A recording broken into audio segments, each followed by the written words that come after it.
right. Hello, boys and girls. Here I is in Panera Bread in Rock Hill, South Carolina today, and you've seen this mug shot before.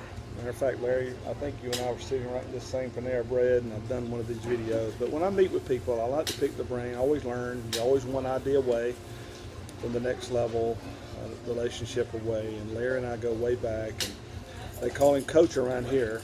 He was my executive pastor for many years, and we won't get into all that, but just an outstanding leader.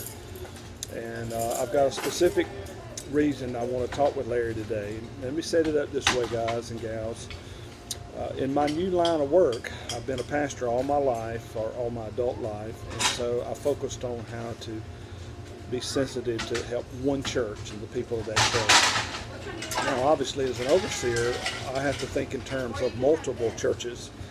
And so what I've done during this last part of the year, things kind of settled down a little bit, and we've been traveling. We're here waiting on my daughter to give birth to my sixth grandchild and all that. So I've been studying the churches in the New Testament, and in particular the 7 churches of Asia Minor that Jesus, you can't get any closer to the horse's mouth than the horse. And so his message is to the churches. And it occurred to me, number one, 5 out of the 7 churches, he didn't really have good things to say. He had to challenge them. So that lets me know that, Pastor, maybe we need to look at ourselves, our churches, take a good look at this end of the year, and God, what changes do we need to make? But then it occurred to me, for instance, the church at Thyatira, maybe we feel this pressure to grow. We got to grow, and I want all of our churches to grow. But Jesus said to Thyatira, look, just hold on to what you got. And there's seasons that you don't grow. And there's seasons you can be a mega church like the Laodicean church that they were making budget, they had goal, they were rocking and rolling, they were growing. But Jesus said, you're lukewarm. I'm going to spew you out of my mouth. And so if you are measuring whether you are winning or not by whether you're growing or whether you're growing as much as the church across town, you could be the number 1 fastest growing church in your community, and Jesus is ready to kick you to the curb.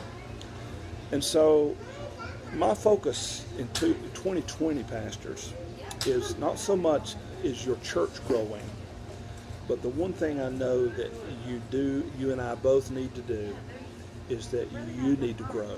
I need to grow. If we grow ourselves, and Larry and I went through several different stages there at Fort Mill when we worked together, and we'd hit a lid, and we would have to grow through it. Not the church grow through it.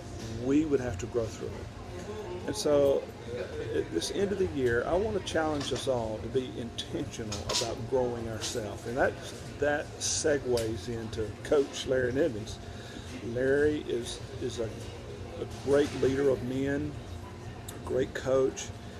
I've watched him grow himself over the years. And so Larry, give us some end of the year advice on that, that short list of stuff that any man, any woman could grab a hold of, that this 12 months later they will have grown. What's your advice? I have really maybe 3 things to say. Okay. 2 are things that I would say would be screens that we need to push things through. Okay. You got to have screens. You got to vet some things. Yes. So as I begin to start a new year, I've got a screen that I've got to push things through. And there's 2 criteria for this screen. One is that it has to be an essential. What are the essentials in my life? And the essentials in my life are always centered around relationships. Those relationships that I have in my life are essential. And at the beginning of a year, have I allocated my time and calendar to take care of the essentials? Not everybody, but the essential people, the vital people, the people that give me vitality. Are they in there? Did I make sure I covered them first? Did I cover that essential base? Because I need to do that early, before they get leftovers. My family, my relationship with God, my family, my children. Are they in there? Because if they're in there, that means that I need to start planning to make those encounters memorable. And if they're not even in there, that means that the encounters will never be memorable. So are the essential people in my life? And then there's another criteria that I use at the beginning of the year. Am I in there? Have I put time in there for me? Because Good. I'm the person that's cutting the wood. I'm the person that has to sharpen the saw.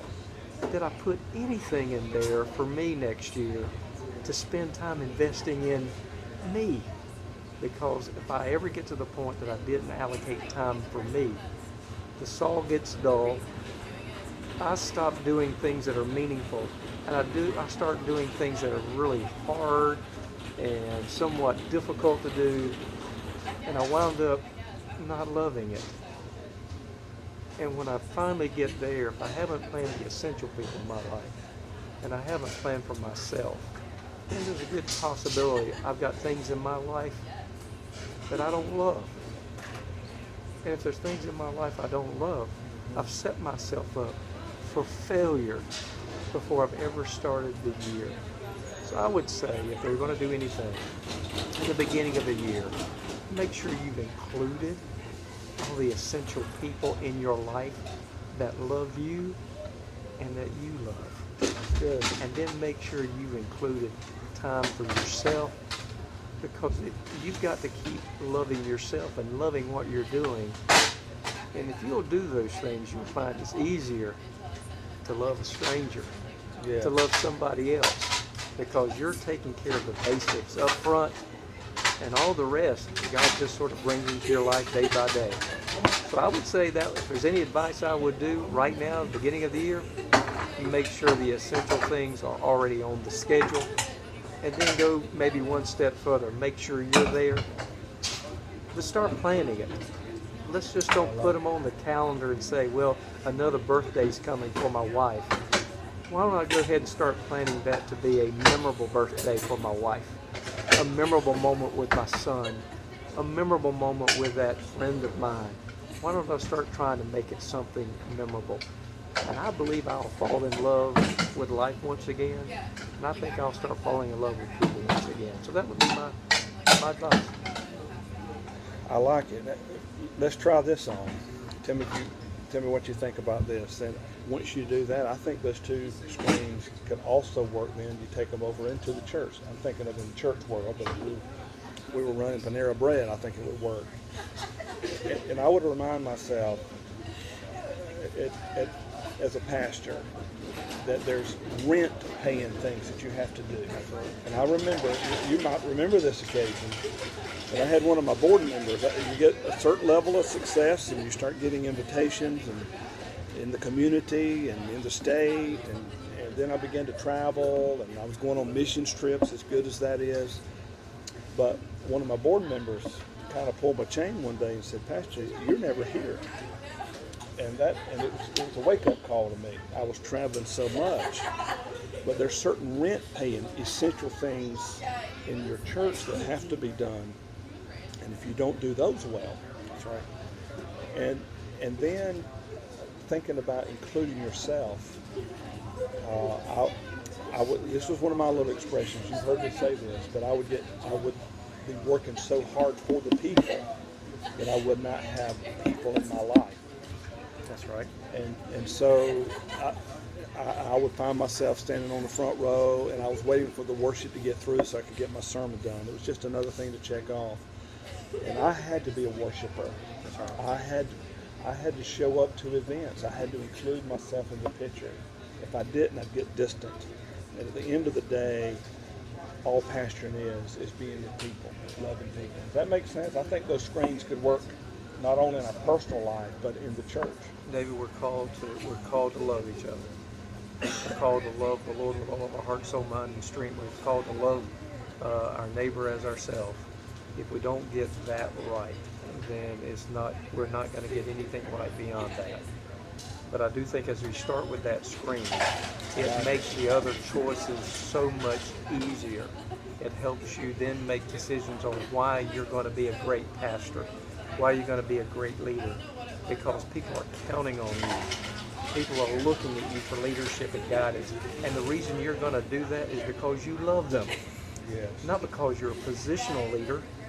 Nobody wants to follow a positional leader, but everybody wants to follow a relational They leader. can tell if you do.